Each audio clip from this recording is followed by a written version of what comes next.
কি অপরাধ ছিল সেই মার, কি অপরাধ ছিল সেই মার, আর কি বা অপরাধ ছিল সেই বাবার, যে মা 10 মাস 10 দিন তার গর্ভে রেখে তোমাকে আমাকে বড় করেছে, সে মাকেই তুমি মেরে দিলে। হায় রে দুনিয়া! মানে ইদানিং এমন এমন খবরগুলো পাওয়া যাচ্ছে, এগুলা শেষ জামানার একটা আলামত বলতে পারো। মানে শেষ জামানায় বলছে যে এমন এমন ঘটনা ঘটবে, এগুলা দুনিয়ায় নাকি কখনো ঘটে নাই। আর মানে এটা শেষ জামানার জন্যই আসলে, মানে মানুষের পাপ এত পরিমাণে বেড়ে যাবে, মানুষের নিকৃষ্টতা এত পরিমাণে বেড়ে যাবে।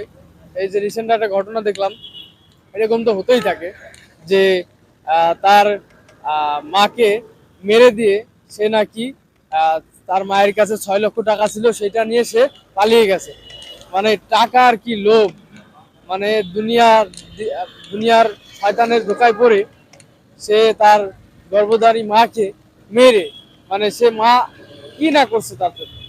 সে মা তাকে গর্ভে রেখে ঠিকঠাক মতো চলাফেরা করতে পারে নাই। সে চাইলে তো ওই বাচ্চা নষ্টও করে ফেলতে পারতো। তার সুন্দর জীবনে ব্যাঘাত ঘটতেছে, সে কোনো জায়গায় যাইতে পারতেছে না, তার শরীরে অসুস্থতা, চাইলে তো নষ্ট করে ফেলতে পারতো। তাকে সে আস্তে আস্তে তিলে তিলে গর্ভে বড় করে, এবং একটা সময় সে বের হয়। কিভাবে বের হয়? একেবারেই তার কোনো ক্ষমতা থাকে না কিছু করার।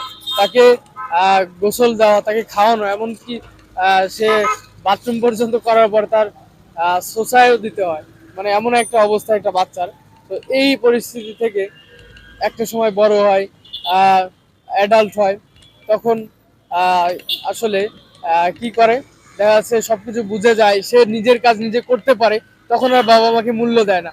অনেকে বৃদ্ধাশ্রমে ফেলে দেয়, অনেকে নিজে ইনকাম করে একটা বিয়ে করে নিজের মতো সেটেল হয়ে যায়, কিন্তু সেই বাপ মাকে ভুলে যায়। এবং আবার কিছু কিছু জায়গায় তো এই যে দেখাও যাচ্ছে, মার্ডার করে কিন্তু চলে যায়। আর রিসেন্ট আরো একটা ঘটনা, নাকি গলা কেটে ফেলে দিছিল। মানে এত পরিমাণে নিকৃষ্টতা কি ছিল ওই বাপ মার! মানে তোমাকে বড় করে, তোমাকে আমাকে বড় করাটাই তাদের দোষ ছিল। এটাই মনে হয় আসলে তাদের সবচেয়ে বড় দোষ এই দুনিয়ায়। আর আরেকটা ঘটনা দেখলাম, মাকে নাকি অতিরিক্ত মারধর করছে সন্তান। সেই ঘটনা নিয়ে ফেসবুকে পোস্ট দেখলাম যে সন্তানকে এলাকাবাসী অর্ধেক মাটিতে পুঁতে রেখে শাস্তি দিচ্ছে। তো এটা আসলে এটাই হওয়া উচিত আমাদের সমাজে। যদি এরকম নিক্কারজনক ঘটনা ঘটে, এরকম নরপিচাসের দলকে এরকম ভাবেই এক একটা শাস্তি আওতায় আনা উচিত।